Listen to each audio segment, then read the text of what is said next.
Shubman be like, मेरी प्रिंसो be like. छोटे हम मुंह से धुआं नहीं निकालते, हम कहीं और से धुआं निकलवा देते होते हैं। क्या मारा है यार भाई, यार इतना कौन मानता है। गिल, बच्चों को आगे लगा के भाई लोगों इमोशनल मत करा करो मेरे को। I am very professional.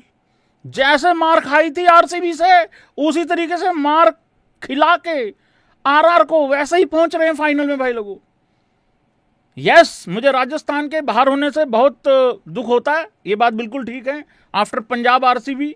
But जो तगड़ा क्रिकेट खेला है, जो बेवकूफ़ी करी है आरआर ने, उस पर हम लोग बात करेंगे। 3 से 4 जगह पे बहुत बड़ी बेवकूफ़ी हुई है।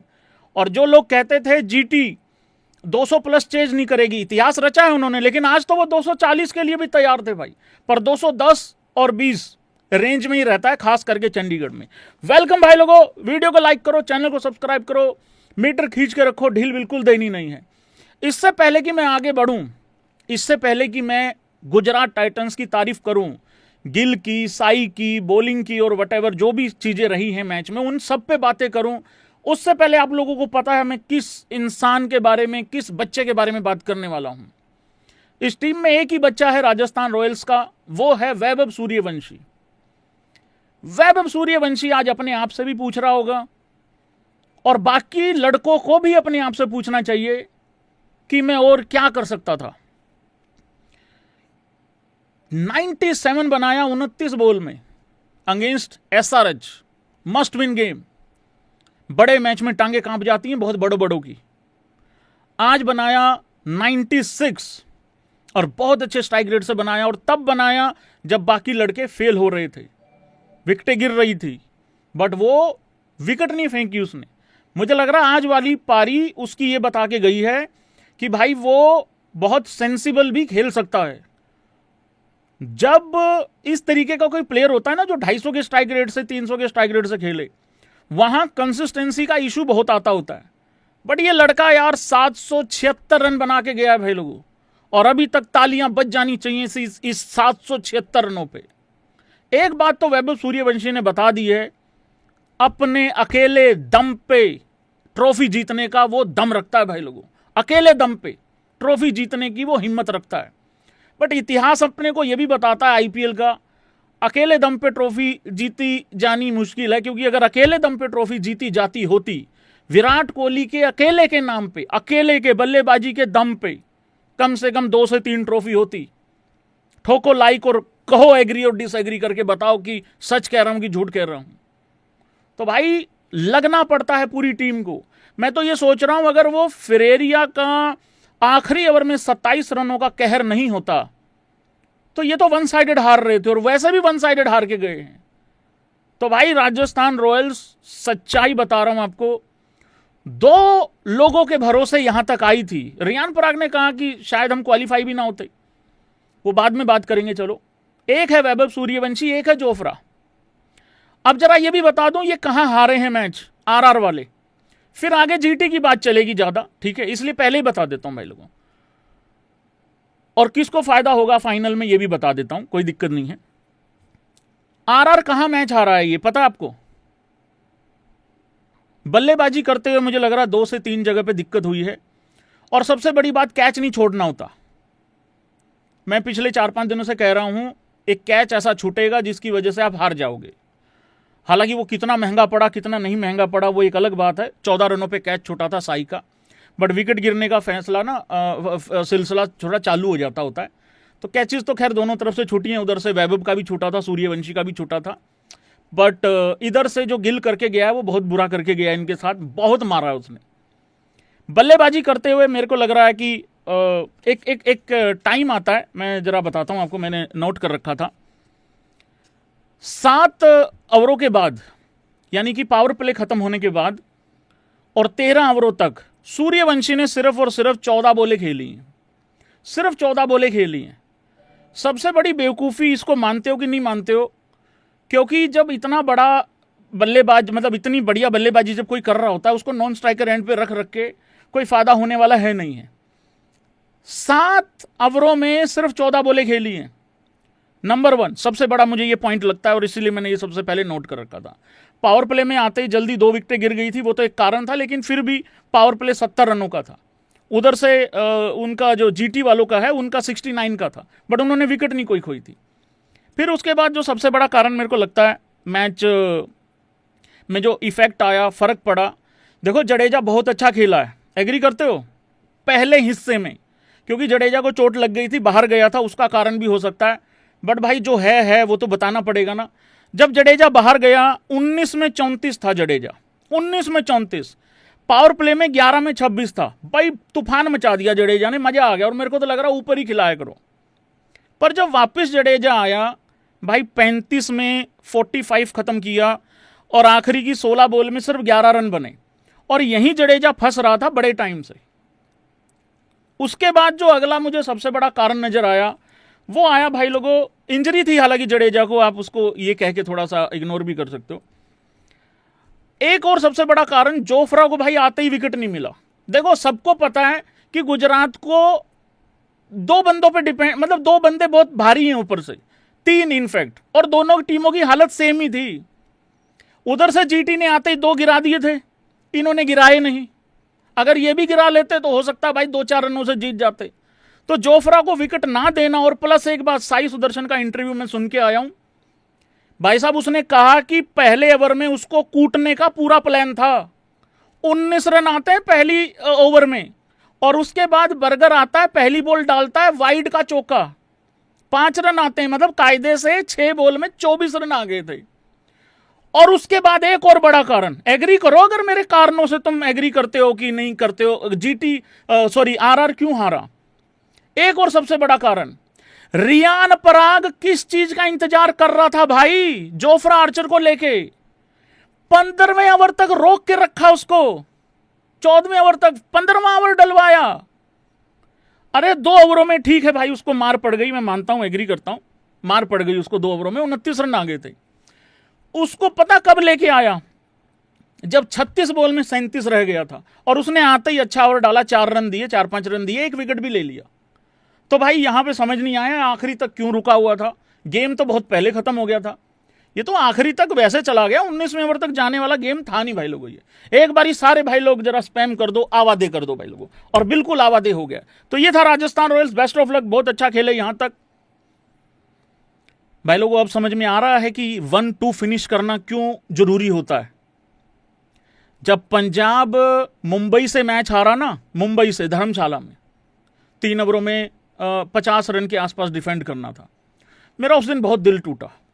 मेरा इतना दिल टूटा कि शायद मैं अगले 10 साल तक उम्मीद नहीं रख रहा हूं ट्रॉफी की। सपोर्ट पूरा है, एकदम सपोर्ट पूरा है, दूसरी टीम को पहली टीम नहीं बनाएंगे, या 5 ट्रॉफी वालों को पहली नहीं बनाएंगे भाई, 5 ट्रॉफी जिनकी है उनकी है, उसमें क्या दिक्कत है।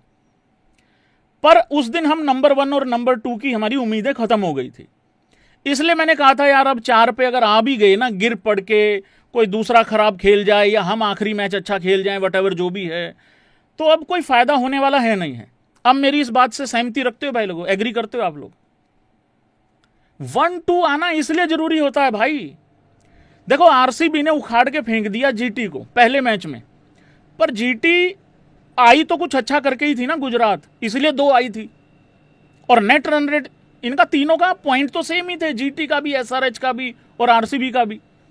पर वो जो मैच जल्दी खत्म हो सकता है उसको जल्दी खत्म करो, और भाई वो मार्जिन से जीतो, ताकि वो नंबर 1 नंबर 2 रहने में मदद करे। कई बार पड़ जाता पंगा, तो ये फायदा है भाई नंबर 1 और नंबर 2 रहने का। आरसीबी वर्सेस गुजरात टाइटंस, जो भी फेवरेट लगता है वही हार जाता है। और आरसीबी वालों ध्यान से सुनना, एक बहुत अच्छी चीज हुई है, बहुत अच्छी चीज हुई है, तुम हंसोगे भी और एग्री भी करोगे, थोड़ी देर के बाद बताऊंगा भाई लोगों वो चीज। शुभमन गिल भाई साहब क्या पारी खेली है, जट भाई कौन दिया भाई, ये हुआ है भाई आज, जट गरज के गया भाई, पूरा एकदम एकदम उखाड़ के फेंक दिया भाई। साई सुदर्शन और गिल, नॉट वर्सेस, साई सुदर्शन और गिल भाई, ओए होए होए होए, इन्होंने 1400 से ज्यादा रन बना दिए, दोनों ने 700 प्लस रन बना दिए हैं। और साई का तो आखिरी मैच में टारगेट तुम सबको पता ही है क्या होने वाला है। शुभमन गिल का हमेशा इल्जाम लगता है कि बड़े मैच में रन नहीं बनाता, ये बड़ा मैच था कि नहीं था, ये भी तुम ही फैसला करके बता दो, क्योंकि रन ना बनाए तो मजाक उड़ता है और बना दे तो तुम कहते हो फ्लैट विकेट है। ओ सॉरी, ओ गलती होगी, माई बाप गलती, धरती गलती होगी। भाई शुभमन गिल ना, देखो हम भी क्रिटिसाइज करते हैं, बिल्कुल करना भी चाहिए जब खराब परफॉर्मेंस होता है तो, लेकिन जब वो रन बना देता तो अप्रिशिएट क्यों नहीं करते? फिर flat wicket flat wicket flat, अरे जो भी थी दोनों टीमों के लिए सेम थी। तो भाई बहुत अच्छी पारी, और इतना जज्बाती हो गया, पता नहीं क्या हुआ अचानक से। अच्छा भला 50 बनाया था आराम से, ठीक ठाक डिसेंट, 30 बॉल में 50 पूरा किया। भाई साहब 35 बॉल में 71 पे पहुंच गया, 30 में 50, 35 बॉल में 71 पे पहुंच गया, और अपनी पारी जो खत्म करी वो शतक बनाया 47 बॉल में, और पारी खत्म करी भाई 104 रन पे। 53 बॉल खेली हैं, 15 चौके मारे हैं, 3 छक्के मारे हैं, और प्रॉपर प्योर टाइमिंग था। कोई लप्पाबाजी तो होती नहीं है, गिल वैसे लप्पाबाजी करता भी नहीं है। इस पूरे आईपीएल में शुभमन गिल का जो सबसे अच्छा लगा, कारण भी है भाई लोगों, बहुत बड़ा कारण है। देखो मेरी बात सुनो ध्यान से, पता नहीं कितने लोगों को याद है, स्ट्राइक रेट उसका है 163 का, ठीक है। इस पूरे आईपीएल में एशिया कप में लेके आए थे शुभमन गिल को, मैंने 2 बातें बोली थी, या तो लाना नहीं था या निकालना नहीं था, और अगर लाए थे तो नंबर 3 लाना चाहिए था। वो एमआरएफ का बल्ला है उसके पास यार। विराट कोहली रिटायरमेंट लेके चला गया है T20 से भी, और भाई लोगों टेस्ट से भी। अगर वो टेस्ट में अपनी ओपनिंग छोड़ के 3 छोड़ के 4 आ सकता है, तो वहां पे भी उसको नंबर 3 ही संभालना चाहिए था, क्योंकि तिलक वर्मा की कंसिस्टेंसी क्या है क्या नहीं है वो तुमने देख ली, और सूर्या का भी देख लिया सिस्टम। तो वहां जब उसको निकाला ना, तो भाई वो हर्ट तो हुआ है, ये बात तो सिंपल है, और ये कहीं ना कहीं दिख भी रहा है उसको देख के। 722 रन हो गए हैं शुभमन गिल के इस पूरे आईपीएल में, एक मैच और बचा हुआ है फाइनल, और 163 का स्ट्राइक रेट है। कैमरा बंद कर दो थोड़ा सा भाई लोगों को दिख जाए, और 48 का एवरेज है, और उधर 52 के करीब करीब साई का भी, सॉरी उसका भी अच्छा एवरेज है, वो बाद में दिखाऊंगा, कोई दिक्कत नहीं है। तो ये थी पारी भाई लोगों शुभमन गिल की, बहुत अच्छा किया है। बस एक गलती, पता नहीं गलती है या क्या है, एक चेंज कर दिया शुभमन गिल ने। वो 3-3 ओवर डलवाता था सिराज से और रबाडा से, एक से तो डलवा रहा है, एक से नहीं डलवा रहा, तो ये पता नहीं क्यों चेंज कर दिया। ये वर्क कर रहा था उसके लिए, और मुझे लग रहा है इसी वजह से पावर प्ले में 10 रन एक्स्ट्रा खा रहे हैं ये लोग, तो वो कहीं ना कहीं दिक्कत है। और आज गुजरात की तरफ से सबसे ज्यादा खुश इंसान कौन है? स्पैम करोगे तुम लोग, सही जानते हो कि नहीं जानते हो, बताओ जरा एक बारी, कौन है सबसे हैप्पीएस्ट पर्सन? कौन है इस टाइम पे, ये बताओ जरा। पिछले मैच में आरआर की तरफ से सबसे हैप्पीएस्ट पर्सन था यशस्वी जायसवाल, कौन है, कोई बताएगा? बिल्कुल यार, कितनी सोच मिलती है हमारी भाई। अरे राशिद मियां, राशिद मियां की ऐसी रिजाई भरी है, ऐसी रिजाई भरी है, और आखिरी ओवर में तो गोडे नीचे आ गया। खैर उससे पहले राशिद मियां पे बाकियों ने, जिसके सामने आया उसको किसी ने नहीं छोड़ा भाई, चाहे वैभव हो चाहे कोई भी हो। आखिरी फेरेरिया तो कमाली कर दिया, मतलब उसने तो 27 रन 2 ओवरों में 45 के आसपास पड़ गए राशिद को। और राशिद भाई चलो ठीक है, यहां अब तुम्हें पता लगा युजवेंद्र चहल कितना बड़ा काम कर रहा है इस ग्राउंड पे। भाई साहब आसान नहीं है, थोड़ा सा हमें भी थोड़ा क्रेडिट दे दो Punjabi fans in the house guys की टीम को।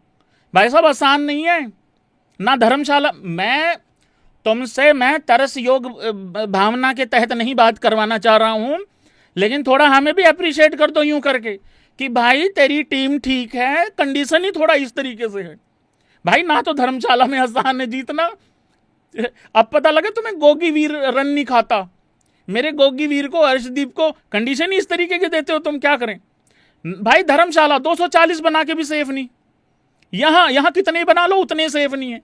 तो ये चलता है भाई लोगों, बहुत मार पड़ी है राशिद को, पर अगले मैच में राशिद का बहुत इंपॉर्टेंट रोल रहेगा, ये मेरी बात याद रखना जरा, ठीक है। धन्यवाद। साई सुदर्शन भाई, पूरा मैच एक तरफ है और साई सुदर्शन का किस्सा बिल्कुल एक तरफ है। अरे कैसे भाई, सच्ची बताना, मैंने तो अपनी लाइफ में बहुत टाइम से मैं क्रिकेट देख रहा हूं, जब मोहम्मद अजरुद्दीन हमारे कप्तान थे, मेरे को तब से याददाश्त मेरी याद में है कि मैं मैच देख रहा हूं, मतलब तब से, ठीक है, छोटे होते हुए। मैंने कभी अपनी जिंदगी में, कभी अपनी लाइफ में इतना सिमिलर, मतलब हिट विकेट तो देखा ही नहीं मैंने, बैक टू बैक 2 कि एक बल्लेबाज 2 बारी बैक टू बैक हो जाए। मुझे नहीं पता हिस्ट्री में कभी हुआ है कि नहीं हुआ है, लेकिन मैंने नहीं देखा है भाई इतना सिमिलर। और बाटली भाई ने जो मजे लिए हैं इंटरव्यू में उसके बाद साई सुदर्शन के, कि भाई कोई फेविकोल लगा ले, कोई फेविक्विक टाइप का कुछ तो लगा के जा।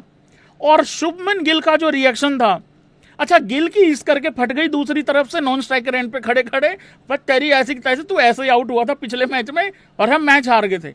हालांकि जब वो आउट हुआ था कोई ज़्यादा दिक्कत परेशानी थी नहीं, क्योंकि मैच ऑलरेडी ये लोग जीते हुए थे, बस थोड़ा सा फिनिश करना बाकी था।